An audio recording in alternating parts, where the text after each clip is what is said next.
Sir, Rahul गांधींनी सावरकरांची बदनामी केली या विषयात तुम्ही एक अब्रू नुकसानीचा दावा दाखल केला. बरोबर आहे. काय आहे तो? सत्तेकी सावरकरांचं काय म्हणणं आहे आणि कोर्टाने काय आता निकाल दिला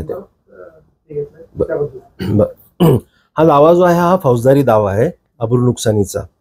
ह्याच्यामध्ये सत्तेकी सावरकरांनी एक राहुल गांधीजींचा एक YouTube व्हिडिओ बघितला, ज्यामध्ये राहुल गांधींनी असं एका कार्यक्रमात परदेशात गेलेले असताना असं वक्तव्य केलं होतं की वीर सावरकर आणि त्यांच्या 5-6 मित्रांनी एका गरीब मुसलमान व्यक्तीला मारलं आणि हे 6 जण असल्यामुळं आणि तो एकटा असल्यामुळे त्यांना मारण्यामुळं आनंद मिळाला.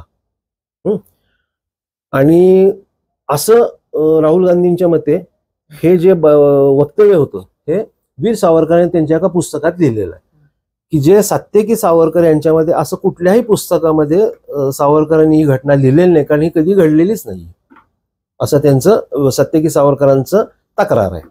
त्यावरून कोर्टाने काय पुढे केलं आणि आता राहुल गांधींना पुढे केव्हा यावं? येस, आता न्यायालयाने प्रथमदर्शनी सगळे पुरावे आपण म्हणजे जे फिर्यादींनी दाखल केले, सत्तेकींनी दाखल केले, त्याचं पूर्ण व्यवस्थित विश्लेषण केलं, म्हणजे आपण अभ्यास केला न्यायालयाने. त्यामुळे त्यांना प्रथमदर्शनी तथ्य आढळलं. मग त्यांनी हे प्रकरण पोलिसांकडे चौकशीला पाठवलं.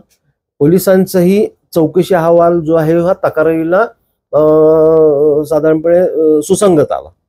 आणि मग त्यामध्ये पोलिसांनी रिपोर्ट सादर केला आणि मग 19 ऑगस्टला राहुल गांधींना पुण्यामध्ये न्यायालयाने स्वतःसमोर उपस्थित राहण्यासाठी आदेश फर्मावला.